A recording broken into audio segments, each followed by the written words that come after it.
So, second playing game. Hawks at Heat. The winner gets to play the Celtics and the loser gets to play Raptors or Bulls, right? So, we get into this somewhat of a breakdown, somewhat just a preview, somewhat just me putting my personality out there and rambling about this random ass basketball game, whatever you want to call it. But leave your comments down below. What do you think about this matchup? What do you think will win? Who do you think will be the best player out there tonight? Whatever you want to comment about, something related to this playing stuff, make sure to leave it down in the comments. I'm glad to have some basketball discourse out there. And let's get into this. So, the most important thing is to look back at last year, right? Where the Hawks played the Heat in the NBA playoffs. It was the first round. They got absolutely obliterated. And Trae Young had probably one of the worst star series we have seen in a long time. He averaged 15 points, like 5 assists and 6 turnovers, which was nasty. It was really nasty last year for Trae Young. And this year he does have a secondary playmaker in Dejounte, so it should be a little better. Against the Heat this year, he played a little better, even though he did have that one horrible game, which was not that long ago, when Quinn Snyder took over. They played the Heat back-to-back games, lost both of these games, and both were fairly close, but Trae Young had the first game he played absolutely horrific. The second game he played much better, still turned the ball over way too much, but can he figure out the Heat defense finally? Can he be effective enough and efficient enough, not turn the ball over against this Heat defense, whoever they put on him, whether it's Jimmy, whether it's Max Strus, whether it's double teams, whether it's, some traps, whether it's hunting him on defense as much as possible with, Jimmy always, getting him to those screens and trying to use Trae Young as the guy to kind of get free off of in a way, right? So Trae Young just needs to at least be efficient offensively tonight. He just needs to knock down his shots, which, to be fair, the Heat defense has played him so well, it's gonna be tough. And of course, also, he has not had the best of seasons. He's still been really good, just not as good as the previous years, and you would like to see more improvement. But we rather saw small, slight regressions in some ways. But the most important thing is that he needs to just embrace the role of a playmaker, not force bad shots, and not turn the ball over. That's the most important thing. As for everything else, for the Hawks, it needs to be nothing, no turnovers. They just can't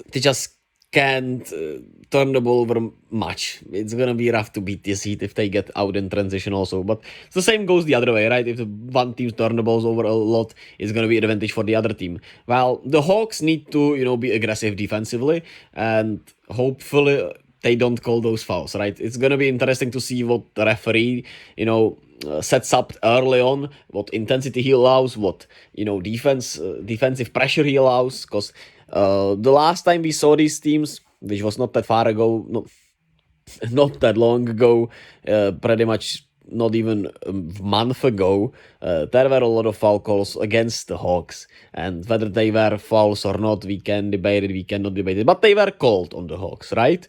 And they need to avoid getting into those foul troubles, letting the Heat get to the free throw line that much, get them in rhythm, and just, make sure you do not foul that much. It's gonna be rough. If they do get those foul calls, you need to somewhat adjust. You can't just hang your head, play the same. You just need to adjust. We'll see if those adjustment comes. I just don't know. But sometimes, of course, it's just a better team winning and making better plays. So it's gonna be interesting to see the fouling in this game. Who gets to the free throw line more? Because Trae will need to use his foul baiting skills tonight. We'll see how it is being called. It's gonna really depend how the referee calls it, which is hard for this basketball debate because it's gonna be really important in this matchup, certainly. And we certainly can't know how the referee will referee this game. If he'll allow to play through, if he'll call tiki-taki fouls, which he probably shouldn't in a play-in, playoff atmosphere, right? But there is a slight possibility of that. So we gotta take all these things into account. And of course, the Heat shooting, the Hawks shooting. Can the Heat be somewhat consistent? They've been inconsistent all season. They've been inconsistent in games all season. They have their hot stretches, their cold stretches. Can they have the hot stretch tonight? It's just unpredictable. They can shoot the lights out in this game and then shoot absolutely horrific in game 1 of the playoffs against the Celtics. And yeah, That's probably how it will go if we're keeping it a buck. But I don't trust any of these teams shooting wise, so it's gonna be a matter of who knocks down the biggest shots. If we talking big shot makers, I would trust the Heat players a little bit more, even though they don't have the bigger names. I feel like they, have the better players under pressure. While the Hawks have some really good players under pressure. I would say Trae is good under pressure. I would say Dejounte is solid under pressure, but they are not those knockdown shooters which the Heat have, and they do have more of those. It will be interesting to see how much of a role will Bogdan Bogdanovic play. He's one of the best three-point shooters on that team, probably the best. Saddiq Bey, of course, is also there. And it's going to be interesting to see how the Hawks will approach this, because they are one of the least three-ball heavy teams, but their offense has been one of the best in the league since Quinn Snyder took over. So that's a positive. And against this Heat defense, they did play that really good game where they kind of fumbled it away in that fourth quarter. So it's not like they didn't have a chance against the Heat, right? They were just outmatched by the free throws, by the clutchness of the Heat somewhat, by Jimmy Butler, who it will be interesting to see who guards him. When I looked at this last matchup, it was a lot of Saddiq Bey, some Bogdan Bogdanovic on him. I'm pretty sure he hunted for switches a lot, right? Like I said, he abused that pick and roll with Trae Young in it. It was especially late in game when it was Hunter defending him, which I thought would be the most, I think is the most, how do you call it? Just the most logical matchup, Hunter against Butler. And they hunted for those switches, as you can see. I'll probably, there will be some clips of Jimmy Butler right now on the YouTube video, probably what he did against the Hawks in that last game. But it was Bogdan, it was Bey, it was Hunter late, and then it's of course some Dejounte who is a problem because he does not have the strength of Jimmy, and it's a lot of problems for us. John Collins, right? He moves pretty well, but he just does not have the strength of Jimmy. So it's gonna be interesting to see if they give a chance to Jalen Johnson and Okongwu on him. I would certainly try it if you play, these two guys. Why not? Nobody really has the strength. Just give them a shot if they can figure out something against Jimmy.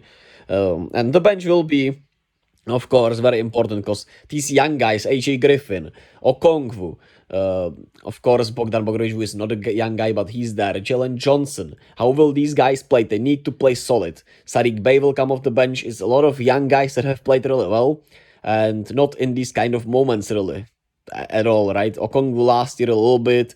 You had Jalen Johnson, not much out there, I'm pretty sure, last year, and Saddiq Bey has never played in this big of a game, so it's going to be interesting to see how they handle pressure, because on my papers, these guys are better than the Heat bench, but the Heat bench has more experience with Kevin Love, Kyle Lowry, you have TC, Victor Oladipo, Duncan Robinson.